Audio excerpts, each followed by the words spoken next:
বিল্ডিংয়ের পিলার যদি মজবুত হয় তাহলে বিল্ডিং মজবুত হয়।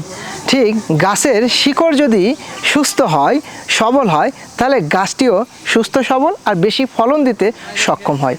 তো আপনি যখন ফসল চাষ করবেন তখন আপনার গাছের ফাউন্ডেশন, আপনার গাছের পিলার কেমন হবে তার উপর ডিপেন্ড করবে আপনার ফসলটি বা আপনার প্রজেক্টটি কেমন হবে।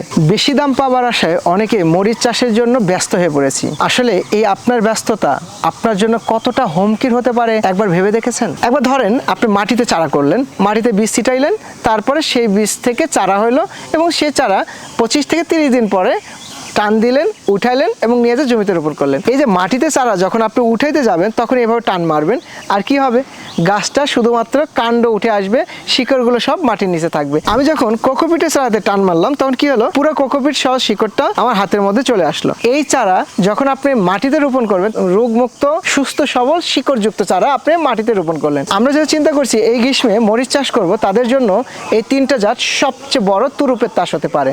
1+, ধূমকেতু এবং নাগাফায়ার প্লাস। কোকোপিটের চারা সাধারণত নিয়ন্ত্রিত পলি হাউসের মধ্যে তৈরি করা হয়। রেডি কোকোপিটের মধ্যে নির্দিষ্ট জাত থেকে এই চারাটি তৈরি করা হয়, যে কারণে চারাগুলো হয় সুস্থ সবল এবং রোগমুক্ত। কোকোপিটের চারা যেহেতু ট্রের মধ্যে প্রস্তুত করা হয় এবং মাটির স্পর্শ চারা, সো মাটিতে থাকা ছত্রাক, ব্যাকটেরিয়া বা নিমাটোড কোনোভাবেই এই ছোট অবস্থায় চারাকে স্পর্শ করতে পারে না, কারণ ট্রে এবং কোকোপিট এই দুইটার সমন্বয়ে তৈরি করা হয় চারা। আর যেহেতু এর এনভায়রনমেন্টগুলো পুরোটাই কন্ট্রোল করা, সো সেই ক্ষেত্রে সাদামাছি, থিপস বা অন্যান্য যে পোকামাকড়গুলো আছে যেগুলো চারাকে অসুস্থ বানাইতে পারে বা রোগযুক্ত বানাইতে পারে, সেগুলো থেকে টোটালি মুক্ত থাকে। কোকোপিটের চারা জমিতে লাগানোর পরে এর মৃত্যুর হার একদম 0%। কোকোপিটের চারা আমরা যদি রোপণ করি তাহলে এইটার শিকড় যেহেতু ছিঁড়ে না, সেক্ষেত্রে চারা রোপণ থেকে মাত্র 24 ঘন্টার মধ্যে এটা মাটি থেকে খাবার গ্রহণ করতে পারে এবং সে বড় হতে শুরু করে। মরিচের চারার ক্ষেত্রে আপনাকে খেয়াল রাখতে হবে, সিজনে প্রত্যেকটা মরিচই ভালো পারফর্ম করে, এটা নিয়ে কোনো ডাউট নাই।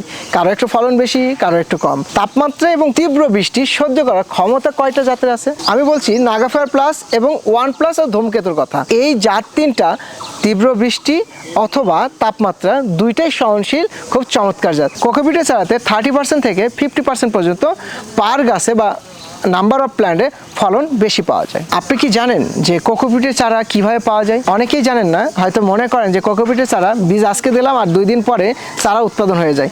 এমন কোনো বিষয় না, কারণ যেহেতু এটা বীজ থেকে চারা হতে একটা নির্দিষ্ট সময় লাগে, তাই আমরা যারা প্রজেক্ট শুরু করবো তারা অবশ্যই কোকোপিটের চারা বা এই আধুনিক উৎপাদিত চারাগুলো অবশ্যই আপনাকে আগে বুকিং করতে হবে। অর্থাৎ আপনি ইনশিওর করলেন যে আপনার কতটুকু চারা লাগবে কতটুকু জমির জন্য। সো যারা স্মার্ট মানুষ, যারা চিন্তা করে কৃষি হচ্ছে বিজনেস, তারা অবশ্যই কোকোপিটের চারা পেতে আগে অ্যাডভান্স বুকিং এবং জমি প্রস্তুতের কাজগুলো সম্পন্ন করে থাকে। আপনি কোনটা, অ্যাডভান্স নাকি গতানুগতিক? অবশ্যই কমেন্টে জানাবেন। চারা অর্ডার করতে কল করুন 09678662828 এই নাম্বারে।